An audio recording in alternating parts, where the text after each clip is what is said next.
yango monisco esprit oyo eza kati na ye nani ndeko na biso edingwe esprit oyo eza epai ya Koffi Olomide eza ba esprit mabe oyo ezoya kodétruire monde ye Koffi Olomide akoloba bilobaloba na TV ye malobo azoloba wana na kombo na Yesu maloba wana eza nile sans effet edingwe aza païen edingwe aza moto bakisi te bien nganga edingwe ala nguya moko te likolo na nga ni Koffi na akoko kende pe edingwe jamais.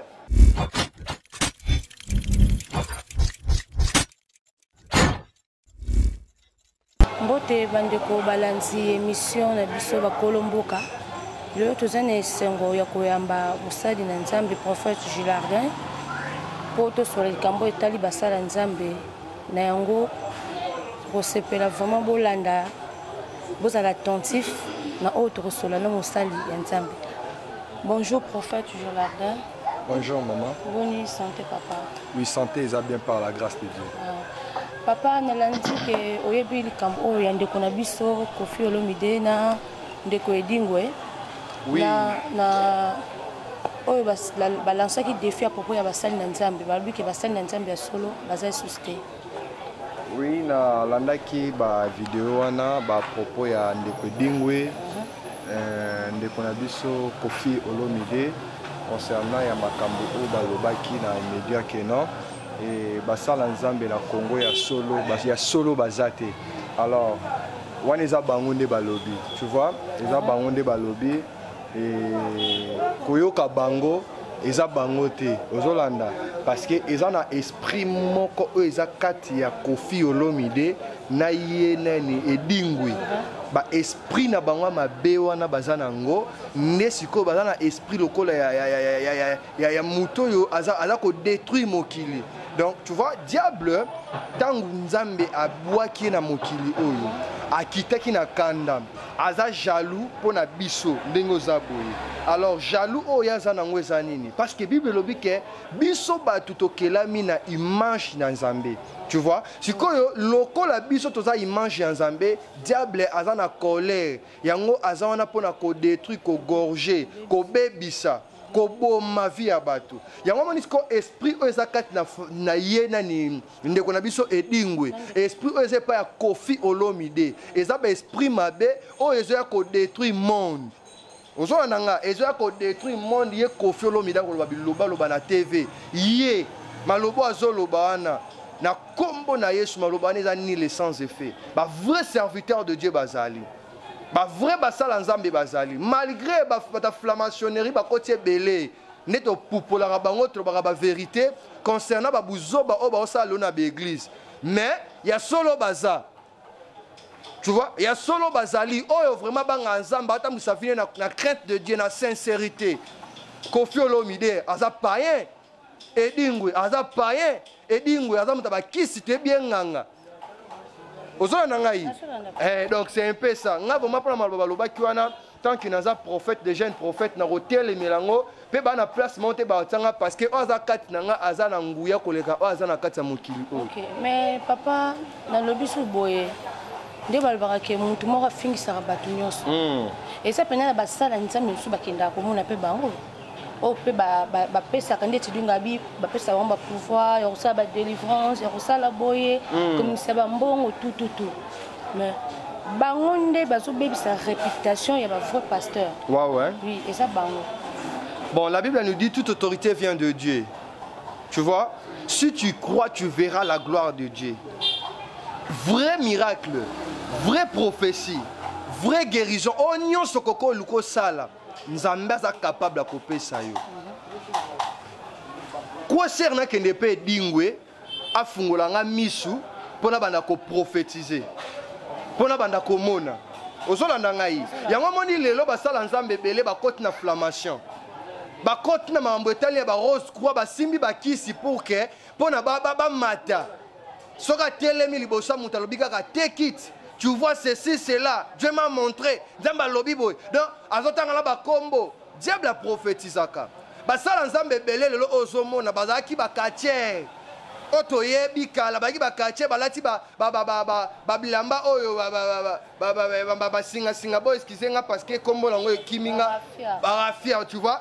bazobina mais lelo bakosa batu ke nzambe abengi ngai na bongoli mutema lukuta nzambe abenga bango te tu vois nzambe abengi bango te ebele bamibimi baserviteur de Dieu bamibengi bapasteur baprophète mais baza établi te parce que Jérémie nzambe abengai na libuma mama na ye alobi Jérémie abengi ye prophète des nations alobi na consacra yo na kati ya libuma mama na yo eno ndenge obotami boye na commission prophète kozala serviteur de Dieu ezali likambo ya kotia kopesa ngo mutu te koko komisa mutu te mais ezali évocation oyo mutu abotamaka nango quelque part nakoko mona bedingwe baza na raison na sens nini napesi bango mwa raison parce que ba faux serviteur de Dieu bazofingisa biso parce que bozo kende pa batu wana boyebi ke baza bato bakisi salela nzambe na yo na kati na bosolo soko sala miracle te kia liloba vrai miracle c'est la parole de Dieu vraie prophétie c'est la parole de Dieu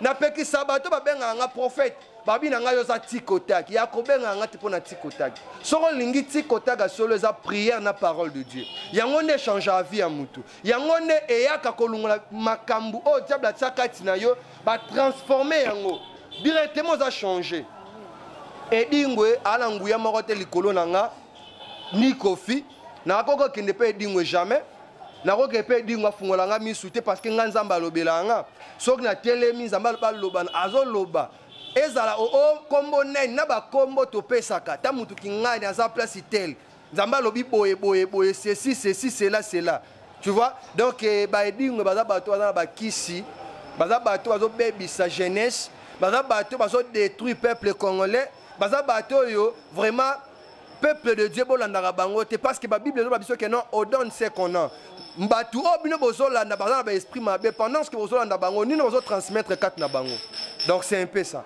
Ok, prophète le balisolo ya pasteur Mogijo azali muto azosunga batu mais bazon timaete abo sabolam bazon timaete asa musai na nzamba solo kasa musai na nzamba solo en plus yena Roger Baka tout le temps basaka na ba dispute en fait ba owe la nini pop so pebi ke batu nzamba baza bata kimia est-ce que batu nzamba bazali kimia sala mais tout le monde kana ba église eza souvent te ba pasteur entre bango na bango ba pasteur nfusu ba boyi ba benga bango na ba kombo na bango ba pasteur so ba musala bango ba nzamba bango ba kuma o dadi o intel do benga pasteur so na to benga papa to bon tozo ba suste nzambe même yemoko tanga sai mukili azaki na ba ane ko sala ba kamsusu pe assemblée pona yo asenga batu bambongo te assemblée ka pona mto semelele koma pour assembler la yo babi $50 nzamba la kisinga ipona o matavion fo futila kana bien na kene mboka bo to éviter ba pasteur yango monike batu ya mabe ba ko banda kaka koloba pe mabe pona bino poza na ba oyo déjà bazo bebisa. Merci beaucoup. Romains chapitre 8, verset 15. Et vous n'avez point reçu un esprit de servitude pour être encore dans les craintes, mais vous avez reçu un esprit d'adoption par lequel nous crions Abba Père. Tu vois, les problèmes est anini. Esprit obisoto yambi, eza molimo nanzambe, l'esprit de l'Éternel. Tu vois, ba serviteur de Dieu, comme lokola ba sala nzambe o soit disant tanga kombo. Naza pona côté ya liloba nzambe parce que baza bato bazo détruire corps du Christ. Tu vois bolimbisanga pona terme eza bato misu bayembi na mokili likambo kibongai. Tu vois toyoka ngo lelo nyena zabo e Gilardin na koimbala moko mama nanga ngai nde archipape archibishop le révérend prophète Gilardin Luanga ba titre nyonso wana nzamba yebi yango te. Tous en 5 ministères, apôtres, docteurs, évangélistes, pasteurs, prophètes. Na côté ya prophète, tous en deux sortes de prophètes. Tous en prophète comme ministère, na prophète comme don. Oya donc, ça veut dire quoi? Osako na kati église. Osana siema ko la pasteur moboye, mais osana don prophétie. Si ko ba te belé bazana don ya prophétie, zamba tie don na kati na bango.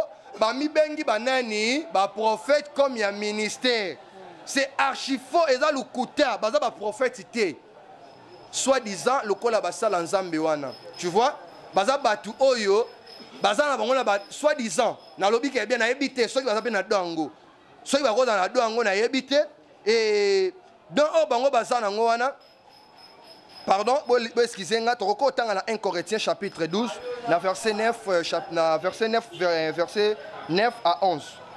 Je dis bien chapitre 12. Ok, 1 Corinthiens chapitre 12. Bon, excusez-moi, Bible Loba, Natina Badan, et Kozala bien. Et 1 Corinthiens chapitre 12. Ok. 1 Corinthiens chapitre 12. Dans verset 9, la Bible nous dit, je lis la parole de Dieu. À un autre la foi par le même esprit, à un autre les dons de guérison par le même esprit. La Bible zolobana biso natina badon. Eza la mutoyo azosa la miracle. Eza la pasteur oyo azana do ya vision. Eza la pasteur oyo ye musane ezala ko interpréter bandoto. So lotendo to afinio kingo. Olotendo to ala nombangu. Oyeba pasteur wana oza vraie signification nango. Aba Bible zo expliquer biso ba lobite ke non yo kombo ochotanga ke ozali kolo koleka ngai Gilardin. Non. Ce n'est pas dit que celui-ci mutukota na chambre na yo, tala na kata chambre au mona mbongo ke non, yo zali kola ba serviteur nyonso. Non, ezaman kiona. Ozolanda nga, ezaman kiona. Vraiment l'état na biso il faut kangana bato bongo. Au moins na Brazzaville. Brazzaville est mboka moko so ba fantité. Mama nga ke Brazzaville sont les faux serviteurs de Dieu, mais nga zo Kinshasa te. Mais na zo mona ba finga nga. On se n'importe quoi dans l'émission, mais encore répondre bangote. Parce que le prophète c'est la nzamba solo. Na c'est la nzamba solo. Nzambe o nga na yambi yango na lobaki ke ezo molimo o nga na zana ngo ezo pousser nga Gilardin luanga na ganga aba père. C'est l'esprit de Dieu. La Bible déclare en réalité dans l'homme c'est l'esprit. La chair ne sert à rien mais c'est l'esprit qui vivifie. Molimo o nga na zana ngo c'est Jésus-Christ de Nazareth. Yende nzambe nanga bango nzambe na bango nani baotanga kombo Jésus Jésus Jésus Jésus bokomisa le roi slogan mais na kati na bino ba pratique ya mabe ya magie toloba toloba te tozoloba parce que tozo dévoiler ba secret na bango tu vois ngai naza na ba système wana te so bo finga nga etali bino zamba frapper bino bokanga be maloba na loba na bino boko panzana na bino bato ba otinda bino botanga kombola nga na be mission boko panzana 2020 to côté to royoka bako panzana bako kene ba oselepe mission un pasteur ko finga ngai yo za pasteur nga na tanga ba verset biblique tanga yo ko ke brazo uta brazo songa Kinshasa mais mutabino bakanga ke na Brazzaville songa na les faux prophètes mais bakanga pe na Brazzaville prophète na roloba boy on a nini bino na bino mamoto boy ndé na loba liboso na bi ba bi esika nzamba za kimi ezala mais bino kimi ezaka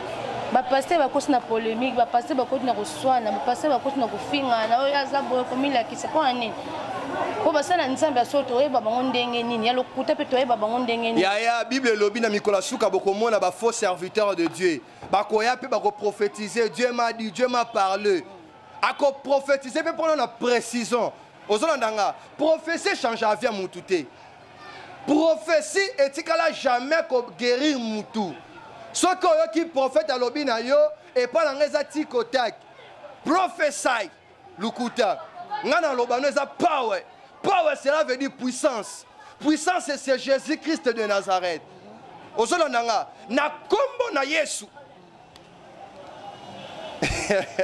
ya kombo wana yoka bat ba panka obika au nom de Jésus kachika la jina la Yesu Olobi na c'est la kombo wana au nom de Jésus karat oh mais Jésus bar Jésus pas ali bar Jésus pas ça bazolo ba kombo Jésus na minoko na bango mais bazo sela ngote tu vois ba ota kombo Jésus Jésus Jésus Jésus ko frapper ba tebele yango moni ba serviteur de Dieu ba comme belé confusion koti tozoye ba te wa pi avre yanga zo ba appelle belé ba benga nga bazo lela pona ba sala nzambe wana vous ba la rolo belé te ba biso to doit les escroc so doit les aventurier so doit les aventurier mais na be mission otoleka de boyoka ba benga prophète Gilardin escroquer ngai $10,000 prophète Gilardin escroquer ngai $5,000 ceux qui n'a la qui escroc maintenant nde bobenga to ça l'émission mais na voiture pour ebele ba otamala ba voiture na bango te ba escroquer miyibi ozola na ngai nga siko la ozela ta opporter tant on va permettre Gilardin soit clé. Majorité de 600% la roloba. L'équipe Nzambe. Même qui est baby. Donc il faut serviteur de Dieu comme belé que les coups va au bas solo. Et belé, oh ramé belé. Ok belé. Mais tu l'as bien moni. Moi na nga mo boye. Donc à Outa Canada. Aya à la nanga émission na bonde la po na e. Et à travers ça là jamais na deux prophéties d'abord bien le côté. Ba la go douter la maman Nzambe. Mais là il a fallu qui ba singa prophète moi ba na bon marché. Dans bon marché consacré prophète. Pourquoi consacré prophète? À l'intérêt. Mais on a consacré été. On a l'intérêt monté pas naïe. À Kabelanga na zombo on est na lié parce qu'il n'a prié pour mais na consacré te pas ndo Kabelanga mbongo. Parce que dans Nzambe be le so amoni mutu mo ka yepembe ne azana ba bien. À Lucas Anim, Atie Maboko Akangama, né au moni soit disant pasteur, voilà comment consacré ba pasteur l'église n'est pas na ben terrain. Mais le cas de promettre ba voiture, a opé sa bangote, o yo ka ba panzala. Ba les gars les biso ba critiquer. Mais ngana ça les émissions pour na critiquer mututé. Na ça na pour na dévoiler ba signe satanique. Peut qu'on valoriser comme Jésus-Christ de Nazareth. Donc c'est un peu ça. Donc papa tout comment na suka conseil ko pesa pa bande ko ba pasteur. To bande ko ba ko la victime ya makamba ba pasteur. Pour mutu pena ko ça na problème na ye, o ezo déranger na ye pa musala Nzambe. Na solina musala Nzambe idinga na ba prière bona be. Ko to mona rappel moi na mobile bana ba problème ke pa pasteur pasteur ay so mobile na zande ko ko tika ola na ye ya na boya boya. Donc pesa na conseil pa bande comme sous ba zo tumbe ba victime. Wow. Yes. Yaya yo la nanga pesa matoi na yo. Non, peut ça conseil pas les serviteurs de Dieu, n'a pas fidèle. Pendant que nous parlons de nos serviteurs, nous avons un berger. Nous avons aussi sous conseil n'a brebis. Au bazar comme fidèle dans quatre églises. Depuis nous avons ça émission, depuis notre ministère, depuis nous avons benganga. Nous avons ça mutu monte que non moi si nous avons un doki, to mobile nous avons un doki. Au moins nous biso basala nzambe toujours panza ba famille. Basala nzambe belé bazoya. Dieu m'a dit, mais aïe pour l'intérêt, moi, pandi foya batu. Tobo ite nzamba koko loba na mais faut ala na éthique prophétique, oza na maîtrise na don on nzamba pesio. Oye ba manière ni no koko lobelango. Yango zo mona basala nzambe loba zo kwena mabunga parce que ce quand kika mutu mo apota bengié a prophétiser mbala moko. Pour ça moi mutu na yo ki prophétie olenga. So ka bi tinda $1000 mbala moko tindi.